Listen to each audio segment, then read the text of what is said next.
আসন্ন নির্বাচনে ছাড় নয়, আচরণবিধি লঙ্ঘন করলে প্রার্থিতা বাতিল, জানালেন ইসি আনোয়ারুল। জোটবদ্ধ নির্বাচনে দলীয় প্রতীকের বিধান কেন অবৈধ হবে না জানতে চেয়ে হাইকোর্টের রুল। খালেদা জিয়ার উন্নত চিকিৎসায় চীনের 5 সদস্যের মেডিকেল টিম দেশে। প্রশাসনিক কু করে কেউ কেউ ষড়যন্ত্রের জাল বুনছে, মন্তব্য জামায়াত আমিরের। যশোরে 2 প্রতিষ্ঠানে ভোক্তা অধিকারের জরিমানা। 69 লাখ টাকার স্বর্ণের বার সহ যশোরে এক ব্যক্তি আটক। বাংলাদেশ সীমান্তে নতুন ধরনের বেড়া দেওয়ার পরিকল্পনা ভারতের। দর্শক, আমাদের রাতের আয়োজনে আপনাদের সাথে আছি আমি স্বপ্না দেবনাথ। শুনছিলেন প্রধান শিরোনাম। এছাড়াও রয়েছে দক্ষিণ পশ্চিমাঞ্চলের রাজনৈতিক, সামাজিক, অর্থনৈতিক ক্ষেত্রের বিভিন্ন গুরুত্বপূর্ণ খবর। বিস্তারিততে যাওয়ার আগে আপডেট খবর পেতে গ্রামের কাগজের ইউটিউব চ্যানেল সাবস্ক্রাইব এবং ফেসবুক পেজ ফলো করে রাখুন। আসন্ন নির্বাচনকে সামনে রেখে কড়া হুঁশিয়ারি দিয়েছেন নির্বাচন কমিশনার আনোয়ারুল ইসলাম সরকার। তিনি স্পষ্ট করে বলেছেন, এবার আচরণবিধি লঙ্ঘনের ক্ষেত্রে কোনো শোকজ বা ছাড় দেওয়া হবে না। যে কোনো প্রার্থী আচরণবিধি লঙ্ঘন করলে তাৎক্ষণিকভাবে তার প্রার্থিতা বাতিল করা হবে। আজ নারায়ণগঞ্জের বন্দরের সাইরা গার্ডেনে আয়োজিত নির্বাচন প্রক্রিয়ায় ভোট গ্রহণকারী কর্মকর্তাদের চ্যালেঞ্জ নিরূপণ ও উত্তরণের উপায় শীর্ষক কর্মশালায় প্রধান অতিথির বক্তব্যে তিনি এই কঠোর অবস্থানের কথা জানান। নির্বাচনকালীন প্রচারণা প্রসঙ্গে তিনি বলেন, এবার নির্বাচনের সময় কোনো পোস্টার থাকবে না। তফসিল ঘোষণার সঙ্গে সঙ্গে আমরা এই বিষয়ে কঠোর হব। তিনি বলেন, যেন তেন ভাবে কোনো নির্বাচনের আয়োজন হবে না। যেখানে জরিমানা দরকার হবে জরিমানা, যেখানে জেল দরকার হবে সেখানেই জেল। ম্যাজিস্ট্রেটরা সর্বদা প্রস্তুত থাকবেন এবং যথাযথ ব্যবস্থা নেবেন। আসন্ন জাতীয় সংসদ নির্বাচনে জোটবদ্ধ নির্বাচন করলেও স্ব দলীয় প্রতীকে নির্বাচনের বিধান কেন অবৈধ হবে না তা জানতে চেয়ে রুল জারি করেছেন হাইকোর্ট। আজ হাইকোর্টের একটি বেঞ্চ এই রুল জারি করেন। আগামী 10 দিনের মধ্যে নির্বাচন কমিশনকে রুলের জবাব দিতে বলা হয়েছে। এর আগে 27 নভেম্বর জাতীয়তাবাদী গণতান্ত্রিক আন্দোলন NDM মহাসচিব মমিনুল আমিন জোটবদ্ধ হলেও নিজ দলের প্রতীক ব্যবহার করে জাতীয় সংসদ নির্বাচন করতে হবে এমন বিধানকে চ্যালেঞ্জ করে হাইকোর্টে রিট করেন। বিধান স্থগিতের পাশাপাশি জোটবদ্ধ নির্বাচনে একই প্রতীক ব্যবহারের বিধান বহাল চেয়েছেন তিনি। এতে আইন মন্ত্রণালয়ের সচিব ও ইসি সচিবকে বিবাদী করা হয়। হাসপাতালে চিকিৎসাধীন বিএনপি চেয়ারপারসন ও সাবেক প্রধানমন্ত্রী বেগম খালেদা জিয়ার স্বাস্থ্যগত অবস্থার কিছুটা উন্নতি হয়েছে জানিয়েছেন দলের মহাসচিব মির্জা ফখরুল ইসলাম আলমগীর। তিনি বলেন, খালেদা জিয়ার অবস্থা এখন স্থিতিশীল। চিকিৎসকরা নিবিড় পর্যবেক্ষণে রেখেছেন তাকে। এদিকে তার চিকিৎসায় যোগ দিতে চীনের বিশেষজ্ঞ চিকিৎসকদের একটি দল ঢাকায় এসেছে, যদিও দলের পক্ষ থেকে এ বিষয়ে আনুষ্ঠানিক ঘোষণা পাওয়া যায়নি। গত কয়েকদিন খালেদা জিয়ার শারীরিক অবস্থার অবনতি হওয়ায় তাকে সিসিইউতে স্থানান্তর করা হয়েছে। মির্জা ফখরুল ও রুহুল কবির রিজভী দুজনই গণমাধ্যমকে বলেছেন, গুজবে বিভ্রান্ত না হয়ে শুধুমাত্র তার ব্যক্তিগত চিকিৎসক ডাক্তার জাহিদ হোসেনের তথ্যই বিশ্বাস করার আহ্বান থাকছে। দেশ জুড়ে তার সুস্থতা কামনায় দোয়া মাহফিল চলছে। বিএনপি নেতারা সবাইকে তার দ্রুত আরোগ্যের জন্য প্রার্থনা করার আহ্বান জানিয়েছেন। এদিকে আজ রাত 8টার পর দলটির স্থায়ী কমিটির বৈঠক শুরু হয়েছে। খালেদা জিয়ার চিকিৎসা ও পরবর্তী করণীয় নিয়ে আলোচনা চলছে, তবে সভার কোনো সিদ্ধান্তের বিষয়ে কোনো তথ্য এখনো পর্যন্ত পাওয়া যায়নি। এবার যশোর সহ আঞ্চলিক সংবাদ। প্রশাসনিক কু করে কেউ কেউ ষড়যন্ত্রের জাল বুনছে বলে অভিযোগ করেছেন বাংলাদেশ জামায়াত ইসলামীর আমির ডাক্তার শফিকুর রহমান। আজ বিকেলে খুলনা মহানগরীর শিববাড়ি মোড়ের বাবরি চত্বরে জামায়াত ইসলামী সহ আন্দোলনরত 8 দলের বিভাগীয় সমাবেশে প্রধান অতিথির বক্তব্যে তিনি এই অভিযোগ করেন। শফিকুর রহমান বলেন, ক্ষমতায় না গিয়েও অনেকে ক্ষমতার দাপট দেখাচ্ছেন, প্রশাসনিক কু করার চেষ্টা করছেন।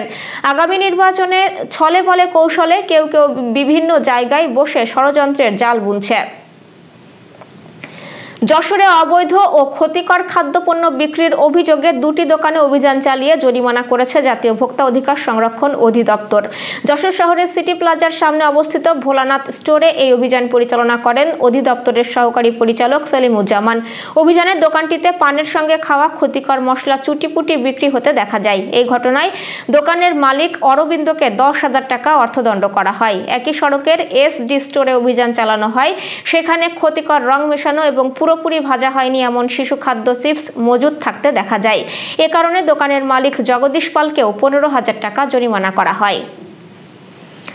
যশোরে বিজিবির অভিযানে প্রায় ৭০ লাখ টাকার একটি স্বর্ণের বার সহ এক পাচারকারীকে আটক করেছে বর্ডার গার্ড বাংলাদেশ। আটক ইমরান হোসেন সাতক্ষীরা সদর উপজেলার সরকারপাড়া গ্রামের বাসিন্দা। যশোর ৪৯ বিজিবির অধিনায়ক লেফটেন্যান্ট কর্নেল সাইফুল্লাহ সিদ্দিকী জানিয়েছেন, প্রাথমিক জিজ্ঞাসাবাদে ইমরান স্বীকার করেছেন ঢাকার মালিবাগের চোরা কারবারিদের কাছ থেকে তিনি স্বর্ণ বারটি সংগ্রহ করেন। এরপর সাতক্ষীরা হয়ে সীমান্ত পথে ভারতে পাচারের উদ্দেশ্যে নিয়ে যাচ্ছিলেন। এই ঘটনায় ইমরানের বিরুদ্ধে কোতোয়ালি থানায় মামলা দায়ের করা হয়েছে। বিএনপির চেয়ারপারসন বেগম খালেদা জিয়ার রোগ মুক্তি ও সুস্থতা কামনায় সারা দেশে দোয়া কামনা অব্যাহত রয়েছে।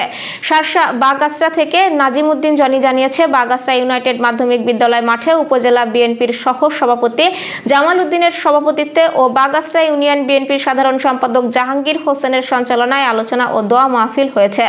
শার্শার কাইবা থেকে শাহরুল ইসলাম রাজ জানিয়েছেন, খালেদা জিয়ার দ্রুত সুস্থতা কামনায় বাগাসরা ইউনিয়নাধীন ৮ নম্বর ওয়ার্ড বিএনপির আয়োজনে দেউলি শামটা ট্যাংরা মাধ্যমিক বিদ্যালয় মাঠে দোয়া মাহফিল অনুষ্ঠিত হয়। যশোর 250 শয্যা জেনারেল হাসপাতালে Bangladesh nurses association BNA Jessore জেলা শাখার উদ্যোগেও দোয়া মাহফিল অনুষ্ঠিত হয়েছে। এদিকে বাগেরহাট মোরেলগঞ্জ থেকে গণেশ পাল জানিয়েছেন, মোরেলগঞ্জে একতাই শক্তি যুব সংঘের উদ্যোগে দোয়া ও মিলাদ মাহফিল অনুষ্ঠিত হয়েছে। উপজেলার 90 রশি বাস স্ট্যান্ড এলাকায় একতাই শক্তি যুব সংঘের কার্যালয়ে এই দোয়া অনুষ্ঠিত হয়। বাগেরহাটের মোংলা বন্দরের ৭৫তম প্রতিষ্ঠা বার্ষিকী জাঁকজমকপূর্ণ আয়োজনের মধ্য দিয়ে উদযাপন করা হয়েছে। আমাদের প্রতিনিধি এম ফিরোজ জানিয়েছেন, আজ দিনের প্রথম প্রহরে বন্দরে অবস্থানরত সব জাহাজ একযোগে হুইসেল বাজিয়ে আনুষ্ঠানিকতা শুরু হয়। বন্দর chairman rear admiral Shahin Rahman বেলুন ও কবুতর উড়িয়ে অনুষ্ঠান উদ্বোধন করেন। র্যালিতে অংশ নেন কর্মকর্তা কর্মচারী ও বন্দর ব্যবহারকারীরা। অনুষ্ঠানে গুরুত্বপূর্ণ অবদানের জন্য ২৯টি প্রতিষ্ঠান ও ২১ জন কর্মকর্তা কর্মচারী ক্রেস্ট ও সম্মাননা দেওয়া হয়। খুলনার পাইকগাছায় নানা আয়োজনের মধ্য দিয়ে নিরাপদ সড়ক চাই নিশ্চার ৩২তম প্রতিষ্ঠাবার্ষিকী পালিত হয়েছে।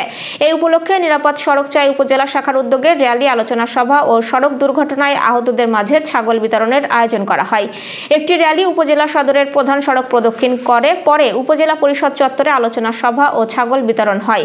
অনুষ্ঠানে প্রধান অতিথি ছিলেন উপজেলা সহকারী কমিশনার ভূমি ফজলে রাব্বি। নিষ্ঠা সভাপতি এইচ.এম. শফিউল ইসলামের সভাপতিত্বে অনুষ্ঠান হয় বলে জানিয়েছেন আমাদের প্রতিনিধি Alauddin Sohag. Renaissance hospital and diagnostic centre. রেনেসাতেই মিলছে কম খরচে উন্নত সেবা, তাই নিশ্চিন্তে আমাদের সেবা নিন, সুস্থ থাকুন। Renaissance hospital and diagnostic centre, সদর হাসপাতাল মোড়, দরাটানা, যশোর। দর্শক, শেষ করব আন্তর্জাতিক সংবাদ দিয়ে। বাংলাদেশ সীমান্তে নতুন ধরনের কাঁটাতারের বেড়া দেওয়ার পরিকল্পনা করছে ভারত।